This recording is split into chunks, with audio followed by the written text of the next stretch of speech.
Indo America agreement ಏನಾಗಿದೆ on trade and tariff, ಇದು ವಾಪಸ್ ಆಗಲೇಬೇಕು. ಇದು ನಮ್ಮ ದೇಶಕ್ಕೆ ಒಳ್ಳೇದಲ್ಲ, ನಮ್ಮ ಯುವಕರ ಭವಿಷ್ಯಕ್ಕೆ ಒಳ್ಳೇದಲ್ಲ, ಉದ್ಯೋಗ ಸೃಷ್ಟಿ ಆಗೋದಿಲ್ಲ, ಕೆಲಸಗಳು ಸಿಗೋಗೆ ನಮ್ಮ ಬೆಲೆಗಳಿಗೆ ಬೆಲೆ ಸಿಗೋದಿಲ್ಲ. ಈ ರೀತಿಯಾದ ಪರಿಸ್ಥಿತಿಗಳು ಬಂದರೆ ನಾವು ನಮ್ಮ ಭವಿಷ್ಯ ಏನಾಗ್ತದೆ? ಅದಕ್ಕೆ ಇದೆಲ್ಲ ಇಂಥ ತೀರ್ಮಾನ ತಗೊಳ್ಬೇಕಾದ್ರೆ ನಮ್ಮ ಪ್ರಜಾಪ್ರಭುತ್ವ ವ್ಯವಸ್ಥೆಯಲ್ಲಿ ಮುಕ್ತ ಚರ್ಚೆ ಮಾಡಿ ತೀರ್ಮಾನ ತಗೋಬೇಕು, ವಿಶ್ವಾಸ ತಗೊಂಡು ತೀರ್ಮಾನ ತಗೋಬೇಕು. ಅವಾಗ ಗೊತ್ತಾಗಿರೋದು ಏನ್ ಮಾಡ್ಬೋದು, ಏನ್ ಮಾಡಕ್ಕಾಗಲ್ಲ ಅಂತ. ಆದ್ರೆ ಇವತ್ತು ಇವರು ಸರೆಂಡರ್ ಆಗಿದ್ದಾರೆ. ಈ ರೀತಿ ಆಗ್ಬಾರ್ದಾಗಿತ್ತು. ಇದು ನಿಜವಾಗ್ಲೂ ಖಂಡನೀಯವಾದಂತ ವಿಷಯ. ಅದಕ್ಕೋಸ್ಕರ ನೀವು ಈ ಸಬ್ಜೆಕ್ಟ್ ತಗೊಂಡು ಅದನ್ನ ನನ್ನ ಪೂರ್ತಿಯಾದಂತ ಸಹಕಾರ ನಮ್ದೆಲ್ಲ ಇರ್ತದೆ. ಇದನ್ನ ಇನ್ನೂ ದೊಡ್ಡ ಮಟ್ಟದಲ್ಲಿ ಎಲ್ಲಾ ಕಡೆ ಇದಕ್ಕೆ ಬೇಕು. ಇದು ಕೇವಲ ಯೂತ್ ಕಾಂಗ್ರೆಸ್ ಒಂದೇ ಇಲ್ಲ, ಎಲ್ಲ ಬೇರೆ ಬೇರೆ ಸಂಘಟನೆಗಳು, ಸಂಘ ಸಂಸ್ಥೆಯವರು ಕೂಡ ಇದನ್ನ ಮಾಡಬೇಕಾಗತ್ತೆ ಅಂತ ಹೇಳಿ, ನಿಮ್ಮ ಒಂದು ಹೋರಾಟ ಏನಿದೆ ಇವತ್ತು ಇಲ್ಲಿ ಬಹಳ ಒಂದು ಅರ್ಥಪೂರ್ಣವಾಗಿರುವಂಥದ್ದು ಮಾಡಿದ್ದೀರಾ. ನಮ್ಮ ಮಂಜುನಾಥ್ ಗೌಡರಿಗೆ ನನ್ನ ಅಭಿನಂದನೆ. ಅವರು ಒಳ್ಳೆಯ ಅಧ್ಯಕ್ಷರಾಗಿ ಇವತ್ತು ಅತ್ಯುತ್ತಮವಾಗಿ ಅವರು ಕೆಲಸ ಮಾಡ್ತಾ ಇದ್ದಾರೆ. ನೀವುಗಳೆಲ್ಲ ಅವ್ರ ಜೊತೆ ಸಹಕಾರ ಕೊಟ್ಟು ಕೆಲಸ ಮಾಡ್ತಾ ಇದ್ದೀರಿ. ಸೊ ಯುವ ಶಕ್ತಿ ಬಹಳ ಮುಖ್ಯ. ಯುವ ಶಕ್ತಿ ಅದರ ಸದ್ಬಳಕೆ ಆಗಬೇಕು. ಯುವಕರಿಗೆ ಇವತ್ತು ಒಳ್ಳೆಯ ವಾತಾವರಣ ಬೇಕು. ಯುವಕರಿಗೆ ಇವತ್ತು ದೇಶದ ಪ್ರಗತಿ ಅಂತ ಹೇಳಿದ್ರೆ ಕೇವಲ ಯಾರೋ ಶ್ರೀಮಂತರು ದೊಡ್ಡ ಶ್ರೀಮಂತರಾಗುವಂಥದ್ದು ಪ್ರಗತಿ ಅಲ್ಲ. ಕೇವಲ ಅದಾನಿ ಅಂಬಾನಿಗಳು ಸಾವಿರಾರು ಲಕ್ಷಾಂತರ ಕೋಟಿ ಮಾಡ್ಕೊಂಡು ಹೋಗ್ತಾ ಇದ್ದಾರೆ. ಇವತ್ತು ಸಣ್ಣ ಸಣ್ಣ ರೈತರು, ಸಣ್ಣ ಸಣ್ಣ ವ್ಯಾಪಾರಸ್ಥರು, ಸಣ್ಣ ಸಣ್ಣ ಉದ್ದಿಮೆಗಾರರು, ಅವರ ಬೆಳವಣಿಗೆ ಆಗಬೇಕು. ಅದಕ್ಕೆ ಇವತ್ತು ಸರಿಯಾದಂಥ ನೀತಿಗಳು ಬೇಕು, ಉದಾರವಾದ ನೀತಿಗಳು ಬೇಕು, ಒಳ್ಳೆಯ ವಾತಾವರಣ ಬೇಕು. ಎಲ್ಲರೂ ಕೂಡ ಒಂದು ಪ್ರೀತಿ ವಿಶ್ವಾಸದಲ್ಲಿ ಬಾಳುವಂಥ ವಾತಾವರಣ ಬೇಕು ಮತ್ತು ಮುಕ್ತವಾಗಿರ್ಬೇಕು, ಭಯ ಇರಬಾರ್ದು.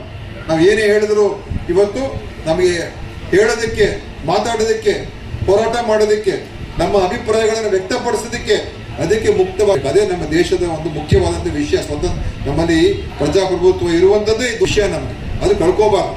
ಇವತ್ತು ನಾವು ನೋಡ್ತಾ ಇದೀವಿ ಯಾವ್ಯಾವ ರೀತಿ ಮಾಡ್ತಾ ಇದ್ದಾರೆ, ಚುನಾವಣೆಗಳು ಯಾವ್ಯಾವ ರೀತಿ ಮಾಡ್ತಾ ಇದ್ದಾರೆ.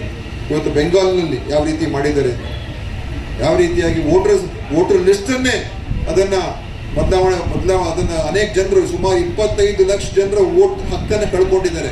ಇದಕ್ಕಿಂತ ಒಂದು ದೊಡ್ಡ ಒಂದು ವಿಷಯ ಏನು ಹೇಳಿ? ಒಟ್ಟು ಅದನ್ನ ಹಳೆಯ ಲೆಕ್ಕ ಅದೆಲ್ಲ ಸೇರಿಸಿದ್ರೆ 93 ಲಕ್ಷ ಆಯ್ತು. 93 ಲಕ್ಷ ಜನ ಇವತ್ತು ಮತ ಹಾಕುವಂಥದ್ದನ್ನ ಕಳ್ಕೊಂಡಿದ್ದಾರೆ. ಅವ್ರಿಗೆ ರಕ್ಷಣೆ ಇಲ್ಲ, ಚುನಾವಣೆ ಆಯೋಗದಿಂದ ರಕ್ಷಣೆ ಇಲ್ಲ, ಸುಪ್ರೀಂ ಕೋರ್ಟ್ ಇಂದ ರಕ್ಷಣೆ ಇಲ್ಲ. ನೋಡಿ ಎಲ್ಲಿಗೆ ಬಂದಿದೆ. ಇದು ಮೂಲಭೂತವಾದಂತ ಹಕ್ಕು ನಮ್ದು.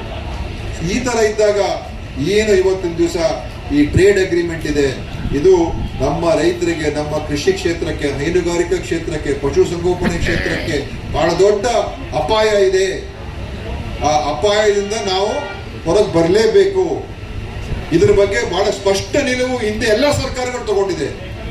ಅದು ನರಸಿಂಹರಾವ್ ಸರ್ಕಾರ ಇರ್ಬೋದು, ರಾಜೀವ್ ಗಾಂಧಿ ಸರ್ಕಾರ ಇರ್ಬೋದು, ಅಥವಾ ಮನಮೋಹನ್ ಸಿಂಗ್ ಸರ್ಕಾರ ಇರ್ಬೋದು, ವಾಜಪೇಯಿ ಸರ್ಕಾರ ಇರ್ಬೋದು. ಯಾರು ಕೂಡ ಇದು ಕಾಂಪ್ರಮೈಸ್ ಆಗಿರ್ಲಿಲ್ಲ. ಯಾರು ಕೂಡ ಇದರಿಂದ ನಾವು ಇದಕ್ಕೆ ಈಲ್ಡ್ ಆಗಿರ್ಲಿಲ್ಲ. ಈಗ ಮೋದಿ ಅವರು ಬಂದ ಮೇಲೆ ನಾವು ಸರೆಂಡರ್ ಆಗ್ತಾ ಇದ್ದೇವೆ. ಮೋದಿ ಅವರು ಬಂದ ಮೇಲೆ ಇವತ್ತು ಇಂಥ ಒಂದು ಅವಕಾಶಕ್ಕೆ ನಾವು ನಮ್ಮ ಇಂಥ ಮಾರಕ ಆಗುವಂತ ಅವಕಾಶ ಮಾಡಿಕೊಡ್ತಾ ಇದ್ದಾರೆ. ಇದು ನಮ್ಮ ಮುಖ್ಯವಾದಂತ ವಿಷಯ. ಅದಕ್ಕೆ ಇದಕ್ಕೆ ಸಾರ್ವಜನಿಕ ಚರ್ಚೆ ಆಗ್ಬೇಕು, ಎಲ್ಲರ ಅಭಿಪ್ರಾಯವನ್ನು ಸಂಗ್ರಹಣೆ ಆಗ್ಬೇಕು. ನಂತರ ಇದ್ರ ಬಗ್ಗೆ ಅಲ್ಲಿವರೆಗೂ ಇದನ್ನ ತಡೆ ಹಿಡಿಬೇಕು. ನಮ್ಮ ಕೇಂದ್ರ ಸರ್ಕಾರ ಇದನ್ನು ನಾವು ಒಪ್ಪೋದಿಲ್ಲ, ಇದನ್ನು ಹೊರಗೆ ಬರ್ತಾ ಇದೀವಿ ಅಂತ ಸ್ಪಷ್ಟ ನಿಲುವನ್ನ ತಗೊಳ್ಬೇಕು. ಅದನ್ನ ಮಾಡ್ತಕ್ಕಂಥದ್ದಕ್ಕೆ ನಾವೆಲ್ಲರೂ ಹೋರಾಟವನ್ನು ಮಾಡೋಣ. ಅದೇ ಸಂದರ್ಭದಲ್ಲಿ ಹೇಳಿ, ಇವತ್ತು ತಮ್ಗೆಲ್ರಿಗೂ ಈ ಒಂದು ಮುಖ್ಯವಾದ ವಿಷಯದ ಬಗ್ಗೆ ನಾವು ಮಾಡ್ತಾ ಇರೋದಕ್ಕೆ ನನ್ನ ಮತ್ತೊಮ್ಮೆ ಅಭಿನಂದನೆ. ನೀವು ಇದೇ ರೀತಿ ಸಾರ್ವಜನಿಕರಿಗೆ, ಜನರಿಗೆ ಇಂಥ ಒಂದು ವಿಷಯಗಳ ಬಗ್ಗೆ ಅವರಿಗೆ ನಾವು ಜಾಗೃತಿಯನ್ನು ಮೂಡಿಸುವಂಥದ್ದು ಬಹಳ ಮುಖ್ಯ. ಅದನ್ನು ತಾವು ಮಾಡ್ತಾ ಇದ್ದೀರಾ ಅಂತ ಹೇಳಿ ನನ್ನ ವಂದನೆಗಳು ಅರ್ಪಿಸಿ ನನ್ನ ಮಾತನ್ನು ಮುಗಿಸ್ತೇನೆ. ಜೈ ಹಿಂದ್, ಜೈ ಕರ್ನಾಟಕ.